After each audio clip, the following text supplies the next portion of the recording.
In the wine business, winemakers spend a lot of time deciding when to pick their grapes, trying to figure out the peak of ripeness for the perfect wine. But a certain subset of winemakers picks some of their grapes before they're ripe, when they're green and very sour. We found some wine insiders who harvest grapes early to add to their wine.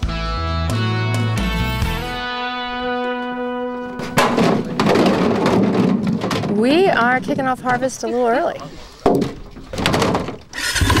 We make a Chardonnay from this vineyard. This is the Brousseau vineyard. Tracy and Jared Brand are unusual among American winemakers because they harvest some of their grapes early, about 2 months early. So these are really immature grapes. We are at a point in the development called veraison, which is just when the berries start to get color, if they were red, and they start to soften. And these haven't softened much yet, so if I was to squeeze it, it will likely explode, just like that. They're just at the very beginning of ripening. Some of the grapes are a little bit riper, some of the grapes aren't. They're probably 6 to 8 weeks away from being fully ripe. The point of today is to try to create a juice that is somewhere around 30 grams per liter titratable acidity, which is extraordinarily acidic. It's very, very acidic. So usually when you come out at harvest and taste the berries, they taste quite yummy. Not so much today. Ah! Sour. Ah! Woo!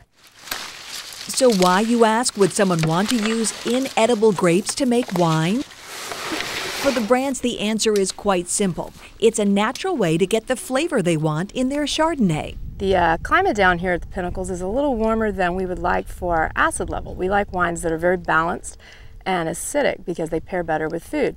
So what we do is we pick some grapes really early, and then we pick the bulk of the vineyard around early September, and we blend the two together. And that's how we get a Chardonnay made with a natural acidifier that we enjoy. From a philosophical perspective, we're trying to make wine as naturally as possible. And this is a way for us to acidify the grape juice that comes out of this vineyard. In 2002, the Brands ditched their high-tech day jobs and pursued their dream. They learned to make wine in France. Harvesting grapes early for their acid is more common in Europe than the U.S. It's a technique that was very common until industrial tartaric became available. In the U.S., most wineries add acid during the winemaking process in order to improve the wine's structure and flavor. But few wineries go through the trouble of harvesting early to get the same result. We could acidify our Chardonnay with tartaric acid. It's commonly used and there's nothing wrong with it. We just happened to have learned this trick and trialed it against tartaric a few years and decided we liked the result of this better, but it's a lot of work and, you know, it's a little bit of money, but we think ultimately the end product is well worth it. The Brands make their wine at an urban winery in Berkeley, California called A Donkey and Goat. Our name, A Donkey and a Goat, came from our experience in France. One of our neighbors in France had a donkey and a goat, and his donkey had trained to do weed control between vines. And so instead of using Roundup or chemicals, he had a donkey who'd go out and do it. But donkeys are very stubborn, and as a result, he got the donkey a goat as a pet. So when we came back and we wanted to name the winery, we wanted a name that would represent how you can naturally do things instead of doing things with chemicals, as well as how there's kind of a yin and yang or a balance in life. As for the green grapes harvested today, they're run through a destemmer, leaving hard little unripe berries.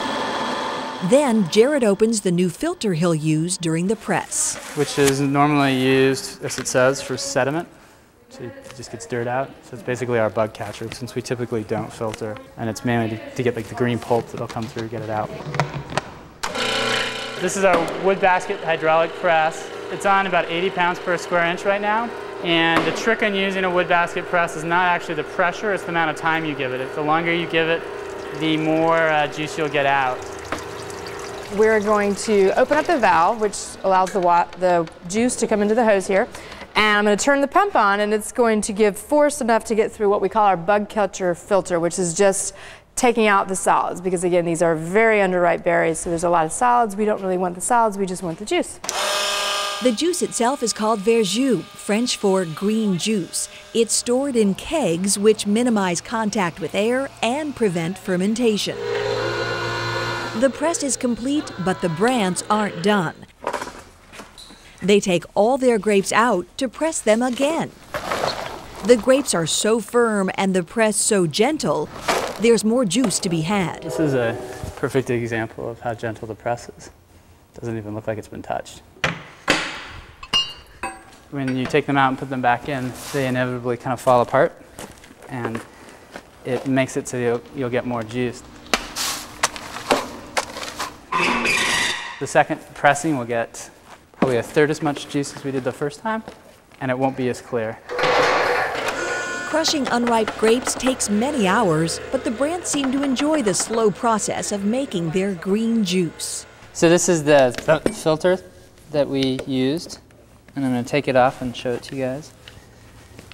And before we started, it was all white, and now you can see that's just grape mass.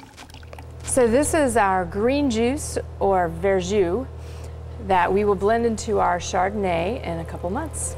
The green juice wouldn't taste good now, of course, but when it's added to the Brant's Chardonnay in a few months, it'll give the wine a crisp, bright flavor, a natural acidifier from a lot of hard work.